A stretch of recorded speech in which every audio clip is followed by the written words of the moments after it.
capítulo 1, versículo 1 a seguir. Tá bom, é só questão mesmo do tempo abafado, né? Evangelho segundo escreveu São Marcos. Não, pode dar para mim não. Pode dar para você. Não. Quer não? Para mim você não. Glória a Deus.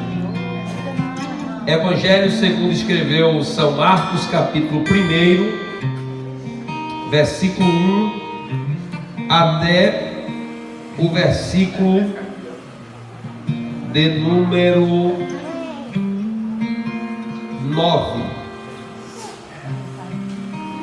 Evangelho segundo escreveu Marcos, capítulo 1 até o versículo de número 8, na verdade, foi até onde nós lemos, onde trata sobre João Batista, este homem que Marcos apresenta como alguém que é um precursor, um arauto, anunciando assim a vinda do Cristo, que ele veio e ele foi designado para anunciar. Na semana passada nós falamos aqui no capítulo 1, versículo 1, sobre esse princípio do Evangelho de Jesus Cristo, Filho de Deus, quando Marcos ele foi introduzir no seu Evangelho, ou no Evangelho que traz o seu nome, falando acerca de como começou esse ministério de Jesus aqui na face da terra. Falamos um pouco sobre a vida de João Marcos, esse rapaz que ele era um ajudante ali no ministério de Paulo e Barnabé. Houve a desistência.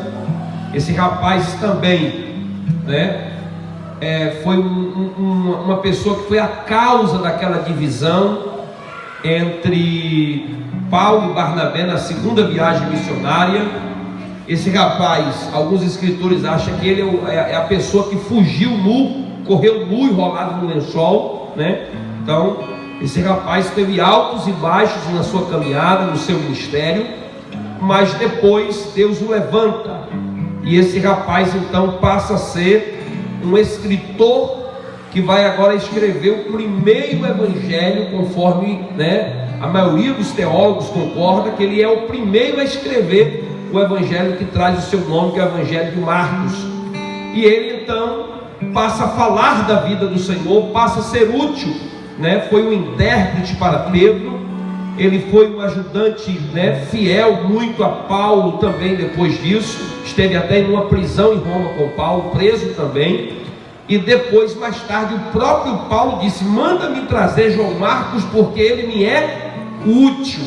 Então você observa que Deus fez, né, uma volta, né? Deus fez esse rapaz, né, dar uma volta por cima, apesar de tantos fracassos, mas ele supera todas essas dificuldades e nos traz um evangelho poderoso. Foi sobre isso que nós falamos na semana passada. E dando continuidade, o texto diz que Lucas, ou melhor dizendo, João Marcos, ele dá continuidade nessa apresentação de Jesus, mostrando agora um personagem importante que vai surgir. Este homem que vai surgir, ele era o cumprimento de uma profecia. Este homem que está surgindo era cumprimento de uma promessa da parte de Deus. Este homem é o João Batista, filho de Isabel com Zacarias. Essa Isabel, ela é irmã da mãe de Jesus. Então João Batista, por parte humana, né, ele é primo da pessoa de Jesus.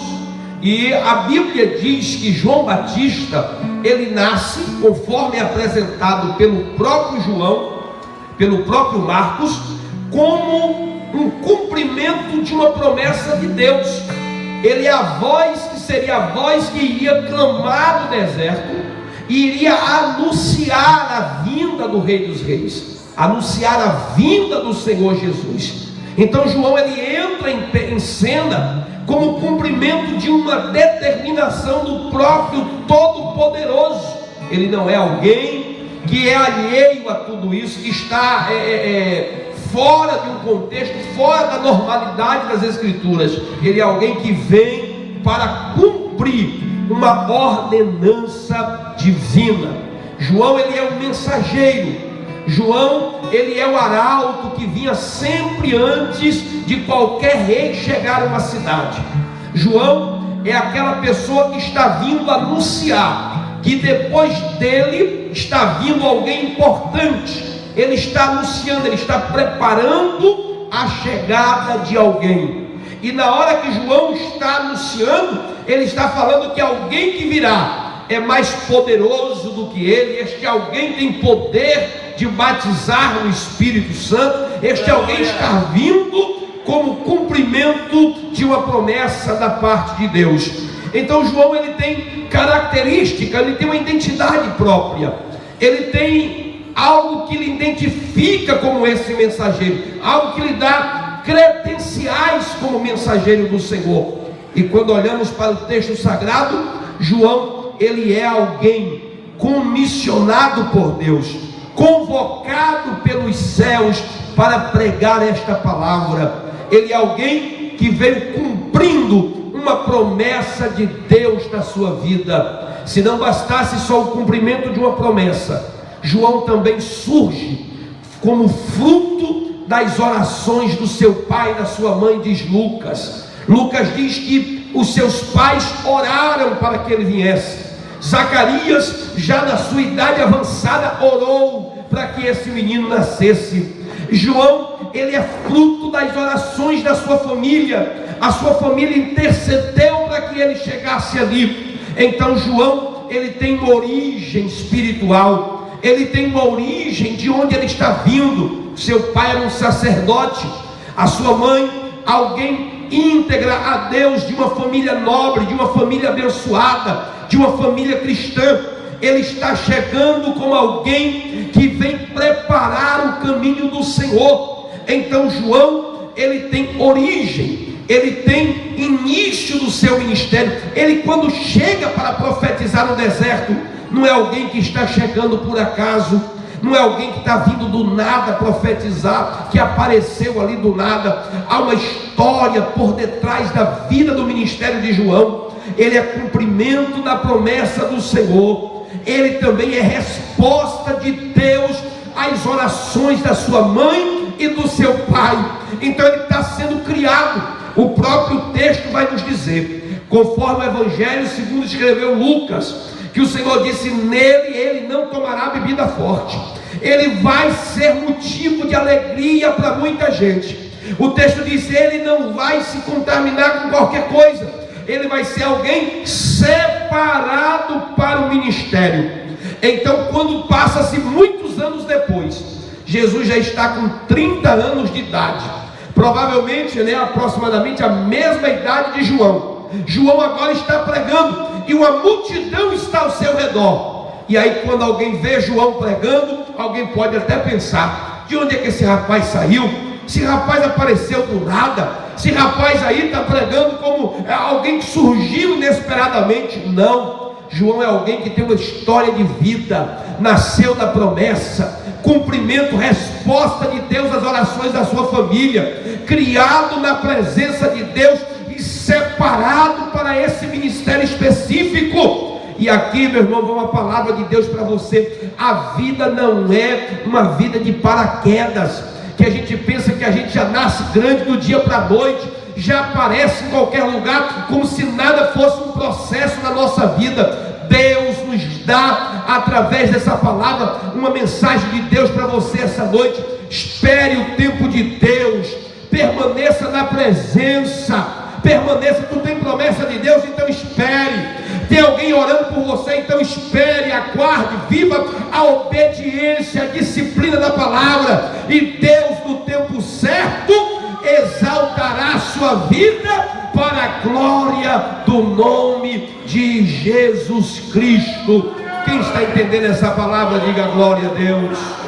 Glória a Deus. Porque às vezes as pessoas elas querem crescer do dia para a noite. Elas querem achar que é do dia para a noite que as coisas acontecem. É do dia para a noite que o ministério vai alavancar e vai se tornar um sucesso do dia para a noite. Vamos crescer do dia para a noite. Vamos assumir os melhores lugares do dia para a noite. E não é assim que acontece. A Bíblia diz, e todas as vezes que a Bíblia diz sobre a vida de alguém, há um processo. Há um processo que está por trás da vida de alguém. João agora está tendo sucesso. Ele está pregando e o texto diz que toda a multidão vinha para ele. O texto diz que toda a multidão vinha até João ouvir a sua mensagem. O texto diz que toda Jerusalém, toda a Judeia, regiões ali, vinha confessando os seus pecados e se arrependendo e ouvindo a mensagem. O povo vinha. Mas João não chegou ali por acaso. Há uma trajetória, há uma promessa de Deus que está por trás. Ele está cumprindo um projeto de Deus. O seu pai e a sua mãe criou ele dentro desse projeto de Deus, conduziu ele para que ele tivesse compromisso com os céus. João primeiro vai viver a mensagem que ele vai pregar. João primeiro ele vai obedecer o que ele teria que pregar. João primeiro vai conhecer o que ele deveria pregar, para depois ele aparecer pregando, para depois ele aparecer ministrando aquela palavra. E há uma característica que a gente pode perceber em João, é que João, ele era filho de sacerdote. O seu pai era sacerdote, e se ele era filho de sacerdote, ele também era sacerdote. E sendo uma vez sacerdote, poderia esperar e brigar pela vaga, brigar pela oportunidade de estar no templo, brigar pela oportunidade de estar naquela ordem sacerdotal. Se o pai dele era sumo sacerdote, por consequente também poderia ser sumo sacerdote. Mas João, ele não vai brigar por aquele cargo, ele não vai brigar por aquele espaço. Ele vai para o deserto, ele vai para um lugar onde ninguém queria ir, mas aonde ele vai, o povo também vai, porque a graça de Deus estava sobre a sua vida, a unção dos céus estava sobre a sua vida. Aleluia! E às vezes você percebe hoje que as pessoas elas brigam muito por holofote, por espaço, brigam muito para ser estrela, para se aparecer. As pessoas elas querem os seus minutos de fama, né? Há quem diga que há quem pague para pregar, né? Há quem oferte para ter grandes oportunidades, para ter esses espaços em alguns lugares, para que o seu nome possa estourar na mídia, como alguns dizem, né? Que o nome possa ascender na mídia. Há pessoas que fazem de tudo, as loucuras mais terríveis, enquanto João não está brigando pelo espaço que tinha por direito, dizer, não, eu quero entrar na lista, eu quero entrar na sequência aí, porque eu sou sumo sacerdote. Havia tantos sacerdotes naquela época, que segundo as informações, chegava a ser quase 20 mil sacerdotes. Era quase 830 sacerdotes só para servir por mês. 830 sacerdotes todos os meses servindo dentro daquele santuário. Faltava espaço para tanta gente. Mas João lembra que lá fora, de quem não vinha no templo, havia uma multidão que precisava ouvir a sua palavra. E ele vai para as margens do Jordão, ele vai lá para o deserto, e diz que ele pregava a palavra, e o povo chegava a ele, porque ele não estava procurando a fama, mas estava procurando vidas para falar do amor e da graça do nosso Deus. Aleluia! Às vezes os trabalhos mais espinhosos falta quem faça. Às vezes os trabalhos mais difíceis falta quem faça. Às vezes os trabalhos mais difíceis da igreja sempre vai faltar quem faz. Mas os trabalhos de maior destaque, os trabalhos de maior oportunidade, às vezes vai faltar espaço para tanta gente que quer. Porque às vezes nós não queremos ser igual João Batista, não queremos começar pelo deserto pregando para que a palavra venha de encontro, né? Para que as pessoas venham de encontro, para que as pessoas sejam atraídas pela mensagem. João tinha esta característica. Ele é alguém que é fruto das promessas de Deus. Ele é alguém que é um cumprimento das orações do seu pai. É alguém que está vivendo o conserto, a mensagem que Deus havia para ele. É alguém também de um homem de aparência humilde. João, ele está vestido com roupas, peles de camelo, cinto amarrado na cintura, tinha uma característica um tanto parecida com Elias. E o texto diz que pelas suas vestes ele já era identificado, ele já parecia como alguém dizia: quem é João? Já sabia que era João por causa da identidade das suas vestes. Quando nós olhamos também para Elias, Elias também era identificado pelas suas vestes. Você vai olhar lá o texto, quando a Bíblia diz no livro 2 Reis, no capítulo 1, que aquele rei caiu lá do Acasias, caiu de uma sacada do prédio, e quando ele se machuca no chão, todo se arrebenta. O texto diz que ele então está ali doente em cima da cama, já prestes a morrer. Então ele chama os mensageiros e diz: vai consultar Baal, para ver se Baal diz alguma coisa, se eu vou levantar dessa cama ou não. E a Bíblia diz que quando ele está mandando seus mensageiros estão indo ao encontro de Baal, consultar Baal para ver se Baal fala alguma coisa, a Bíblia diz que então Deus falou com Elias: desce, se encontra aí com os mensageiros de Acasias, e manda dizer para ele que ele não vai sair da cama. Diga para ele que do leito em que ele subiu, dele ele vai descer para a sepultura. O profeta Elias foi e falou, mandou os rapazes voltar, avisa o rei de vocês que ele não vai sair dessa cama. E a Bíblia diz que então, quando se dá o recado ao rei, o rei diz: mas quem foi que mandou falar? Vocês perguntaram o nome? Não, a gente não sabe o nome. Mas e agora como é que vai ficar? Foi Baal que mandou falar? Não, não foi Baal. Foi um homem lá que desceu e disse que perguntou até se não havia Deus em Israel para você ir consultar Baal. Ele disse: mas como é que esse homem se vestia? Ele se vestia com roupa de camelo, se vestia com a roupa rústica, o cinto amarrado na cintura, de uma aparência simples. Um homem que disse para nós era dessa característica. Ele disse: então vai buscar esse homem, porque o que ele falou realmente vai cumprir, porque o nome dele é Elias. De fato, Elias era identificado também, a sua roupa lhe identificava. Irmãos, eu sei muito bem que nós não podemos estar apegados ao passado e achar que existe um modelo de roupa que vai nos levar para o céu. Já existe um modelo de roupa característica que a igreja vai dizer: o padrão da saia é esse, o padrão da blusa é esse, o padrão da calça para o homem é esse, o padrão do terno é esse. Eu sei muito bem dessas questões, creio muito bem que nós não vamos ficar apegados agora num doutrinamento de roupas, mas eu sei muito bem que a Bíblia diz que cada servo do Senhor, conforme está lá a instrução de Paulo para o culto público, dizendo que as mulheres devem se vestir em trajes honestos e decentes. Creio muito bem que o povo de Deus é diferente sim pelas suas vestes, pelas suas roupas, porque hoje há um apelo à sensualidade, há um apelo à promiscuidade, há um apelo ao chamamento dos olhos. Cada dia que passa parece que os panos vão ficando mais curtos, mais pequenos, encolhendo-se no corpo. Há pessoas que entram em determinada roupa que você pergunta como é que ela conseguiu entrar dentro daquela roupa, como é que ela entrou dentro daquela roupa. As aparências hoje não nos identifica como servos e servas de Deus. E aí a gente diz: não, Deus só quer o coração, sendo só a alma está de bom tamanho, se esquecendo que o nosso corpo também ele representa a identidade de filhos que somos.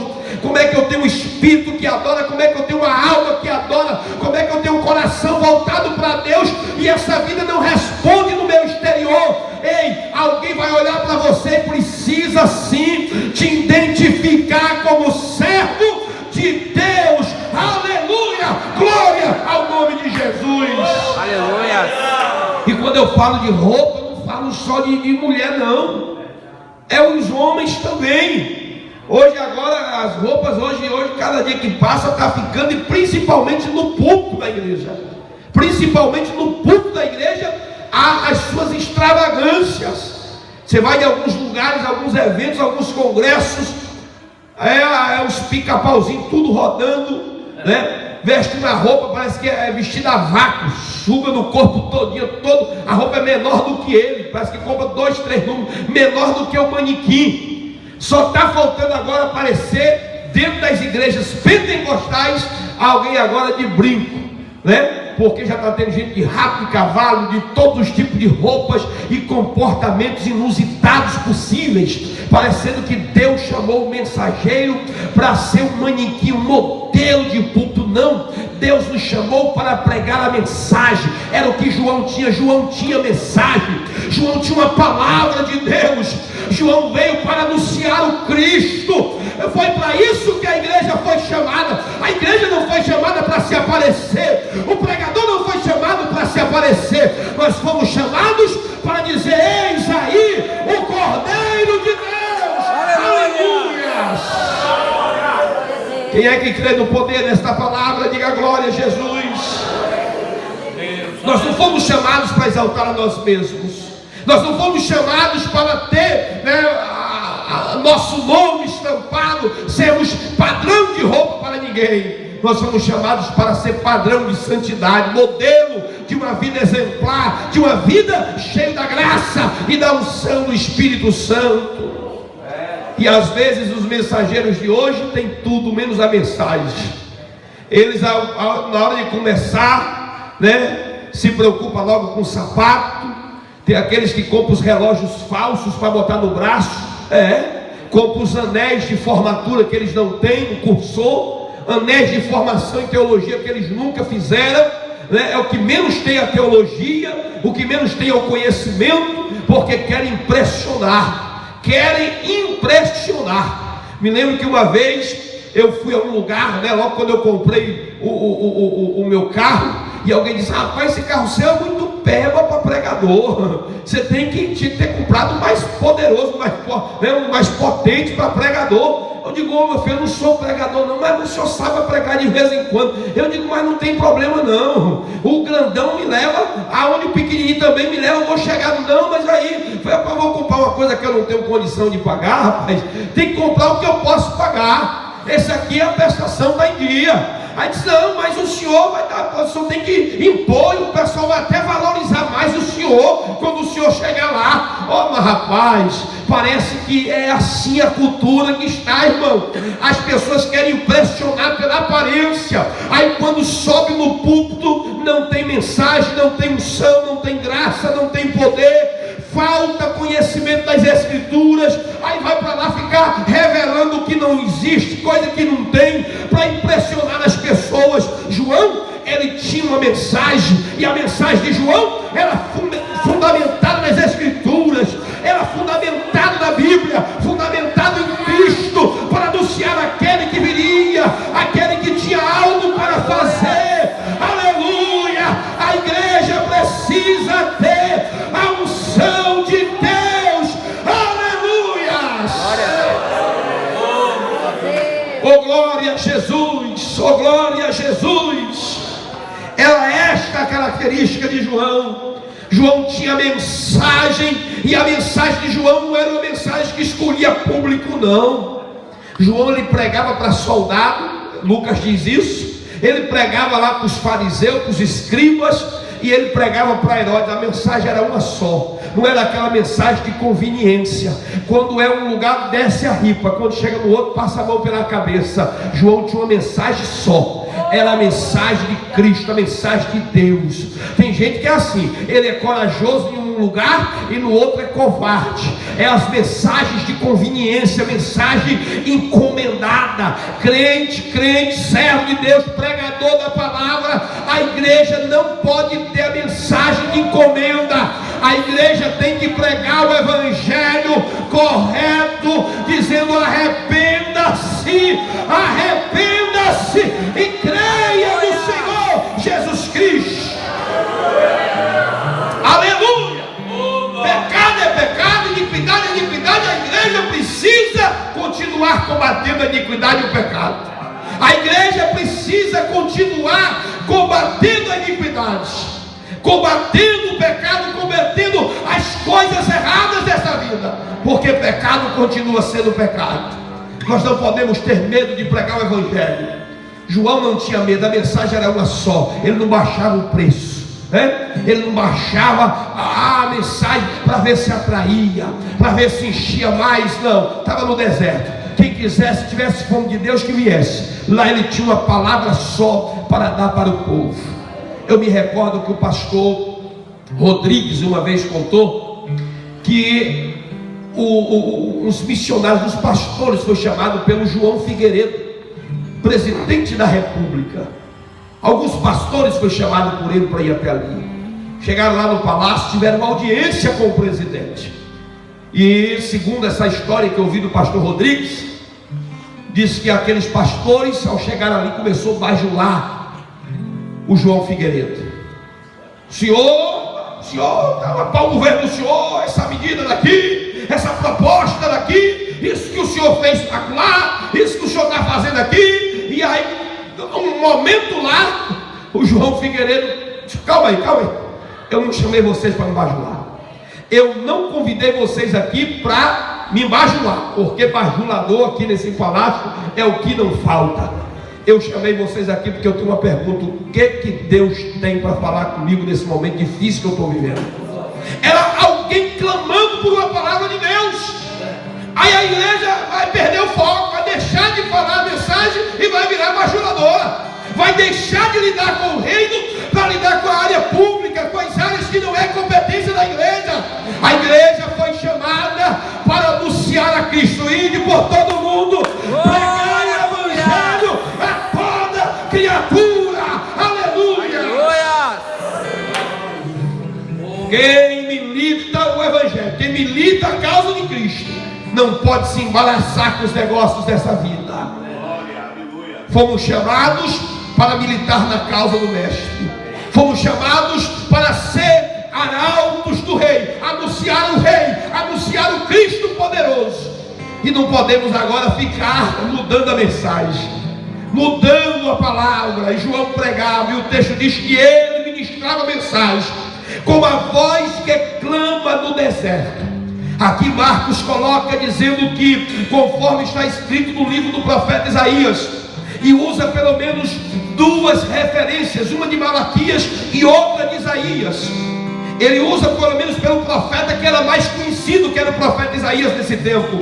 E ele coloca para as pessoas: preparai o caminho do Senhor e tornai retas as suas veredas. E foi assim que chegou João. João chegou dizendo: olha, vocês precisam preparar o caminho, vocês precisam ter retas as suas veredas. João chegou com a mensagem pregando um batismo de arrependimento. Não tem como o homem receber a Cristo sem arrependimento. Não tem como o homem ter um encontro com Deus sem se arrepender dos seus pecados. E às vezes as pessoas, elas entram na igreja, elas entram na denominação, elas entram para fazer parte de um grupo, mas elas ainda não se arrependeram ainda. Eu até diria que há aqueles que se batizaram, mas ainda não se arrependeu. Há pessoas que não mudaram de vida. Arrependimento é mudança de atitude, de comportamento, é conversão. É quando o cidadão ele abandona a prática do pecado, ele abandona as práticas mundanas. Há uma mudança de comportamento, de alma, há uma mudança do Espírito, porque o Espírito Santo, quando ele opera o arrependimento em nós, quando ele opera a mudança na nossa vida, tem que mudar a nossa conduta, a nossa maneira de ser, a nossa maneira de agir. Não podemos viver esse evangelho, irmãos, só da boca para fora. Esse evangelho que vai simplesmente beneficiar as aparências, os padrões sociais, onde a gente passa a congregar e conviver por conveniência, onde a gente passa a viver um evangelho que é ao gosto das pessoas. Precisamos ter mudanças do comportamento. Senão a gente fica na igreja frequentando culto, só esquentando o banco. Participa de um culto, adora, levanta a mão, sente aquele êxtase, aquela alegria daquele momento, aquela adrenalina boa, aquela coisa gostosa, e a vida não muda. Das portas para fora da igreja, esse evangelho não consegue ser vivenciado. Os negócios que praticamos, as palavras que pronunciamos, o comportamento e as atitudes que tomamos diante dos problemas da vida, vai revelando quem somos, vai revelando as pessoas que somos. Está faltando integridade, está faltando caráter, está faltando mudança de comportamento. comportamento, de atitude. Às vezes nos nossos negócios nos tornamos semelhantes aos ímpios, ou até piores, e alguém até diz: não, igual essa pessoa eu não quero ser, igual esse eu não quero ser. Por quê? Porque às vezes esse evangelho não está sendo vivenciado. E aí o texto diz: foi assim que surgiu João, pregando um evangelho de arrependimento. Arrependimento para uma consequência, perdão de pecados.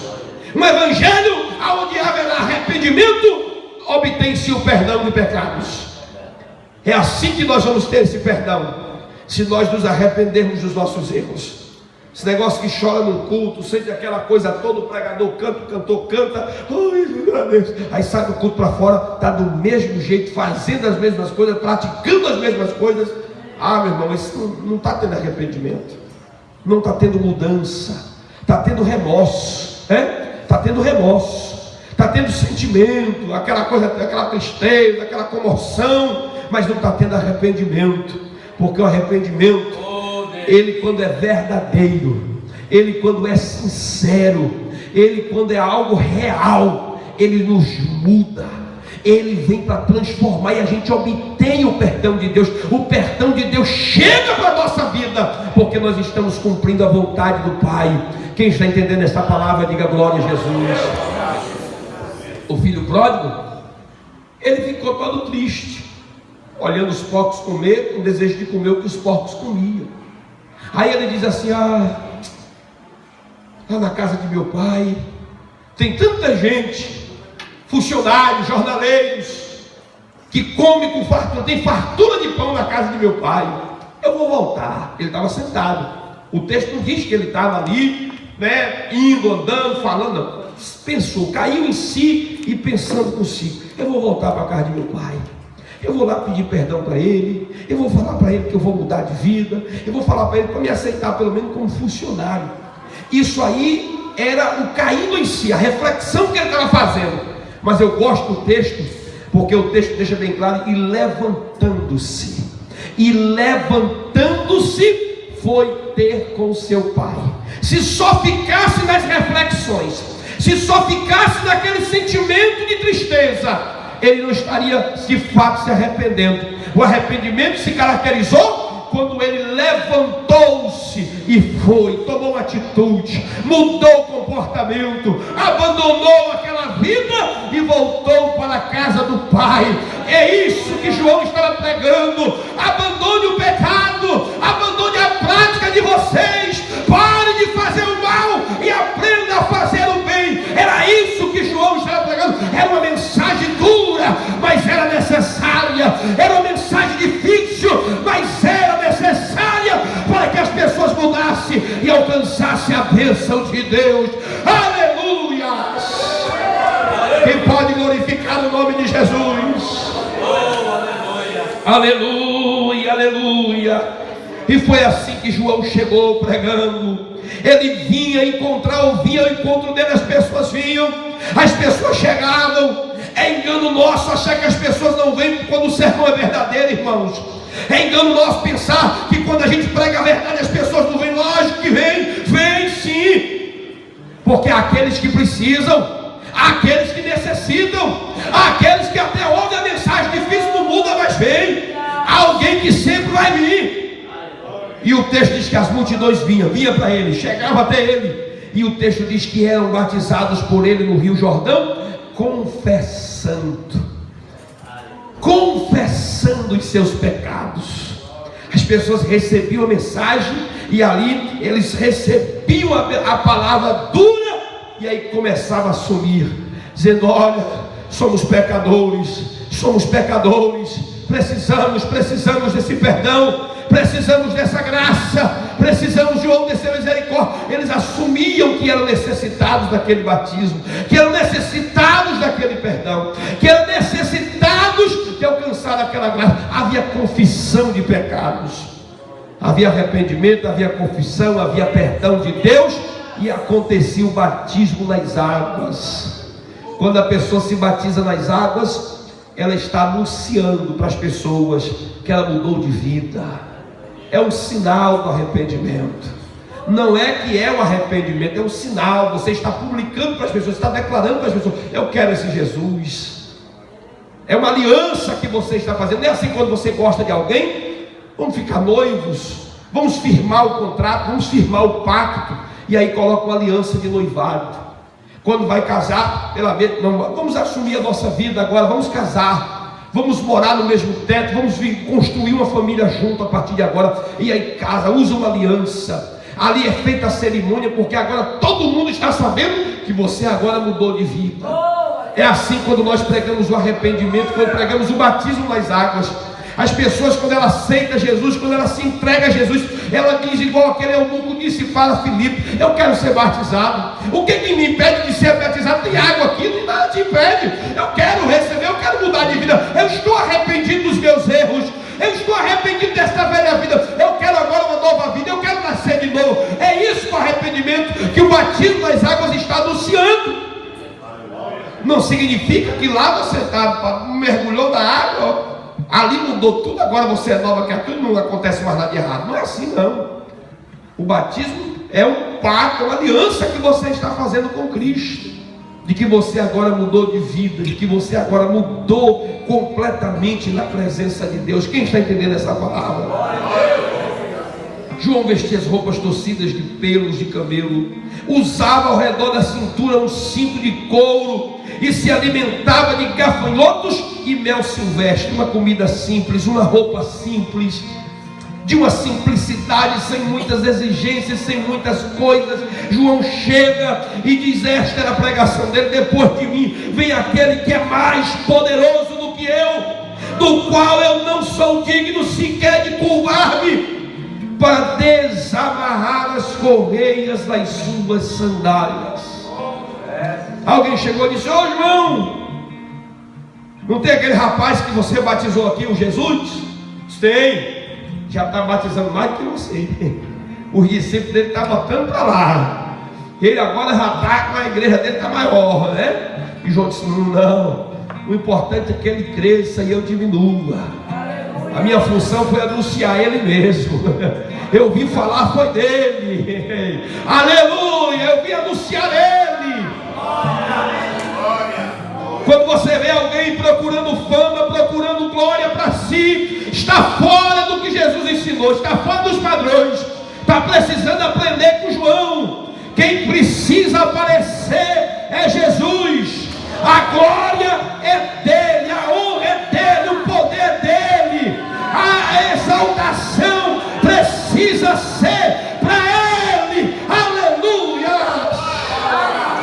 Quem pode levantar a mão e adorar o nome de Jesus? Mas tem tanta gente procurando a fama para si, tanta gente procurando a honra, a glória para si, o poder para si, e se esquece que quem precisa aparecer é Jesus.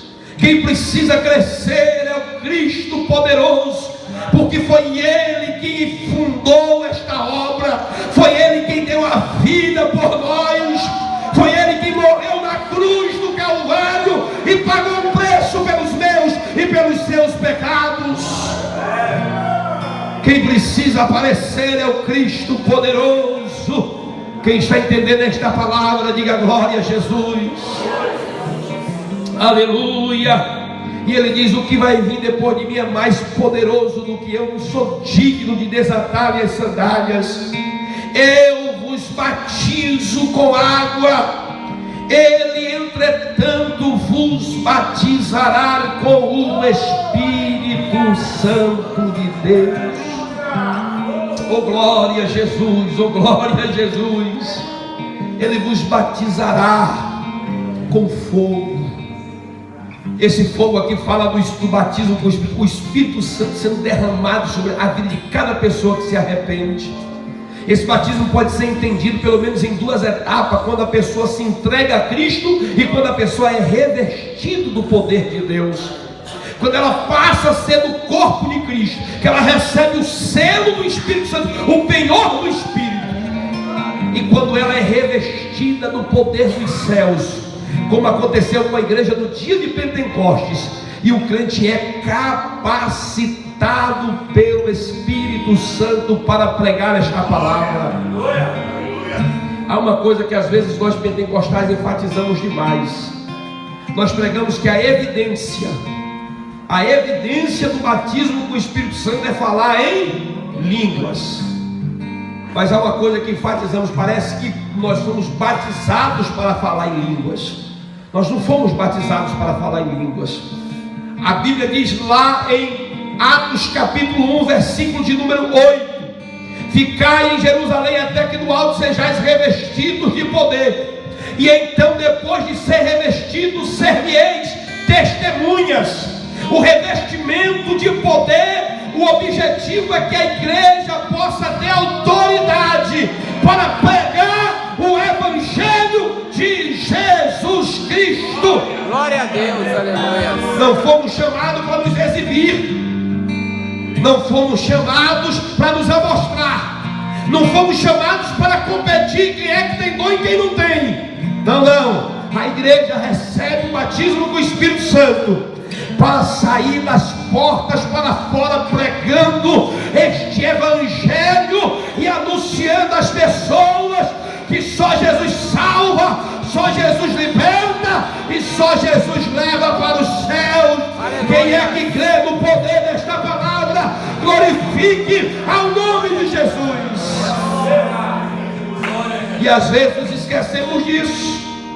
Às vezes nos esquecemos tanto que há tanta gente que busca: eu quero poder, eu preciso do poder, eu quero poder, eu quero poder, e não sai, e não faz, e não prega, e não testemunha, e não fala deste Cristo. E João era uma testemunha desse Cristo que viria depois limpando, purificando, com a pá arrancando toda a eira, toda a poeira, toda a palha, e deixando de fato o fruto de qualidade, a essência de cada ser purificado pelo poder do Espírito Santo de Deus.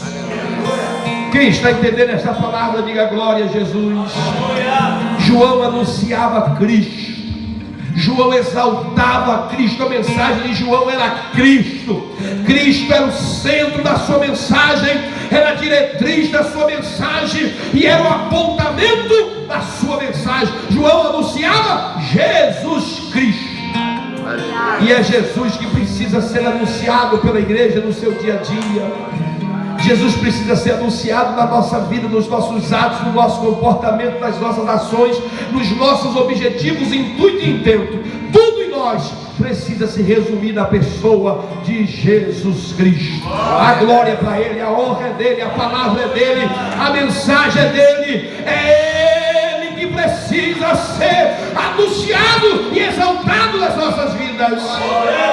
E eu lhe pergunto nesta noite, você como igreja, você como servo do Senhor, tem anunciado esse Cristo?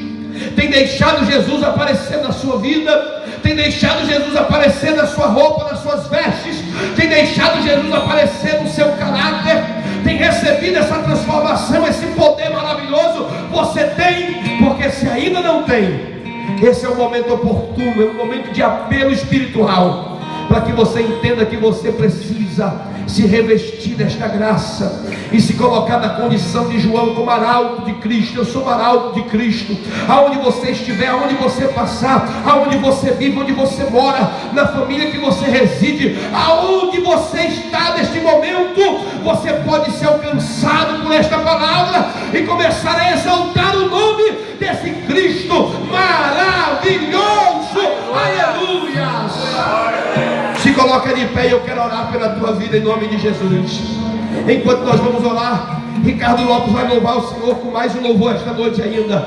Enquanto ele louva, você também louva. Enquanto ele exalta, você também exalta. Eu gostaria que nesse momento você abrisse o seu coração e adorasse ao nome de Jesus e bendizesse ao nome desse Cristo. Oh Espírito Santo de Deus, vem sobre nós, vem sobre nós, vem sobre nós, vem sobre nós, vem sobre a tua igreja, capacita o teu povo. Ó palavra de Deus, gera resultado aqui, Senhor, gera resultado aqui por meio da tua palavra.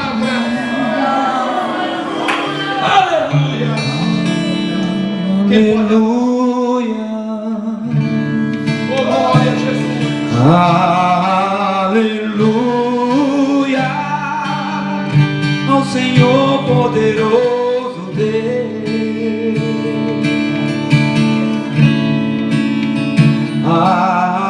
Aleluia. Aleluia.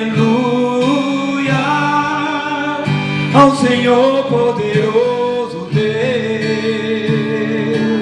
Levanta as tuas mãos para o céu. Aleluia. Levanta as tuas mãos, declare: Santo, Santo é o Senhor Deus poderoso, digno de louvor, digno de louvor. Tu és, Santo é o Senhor Deus poderoso, digno de louvor.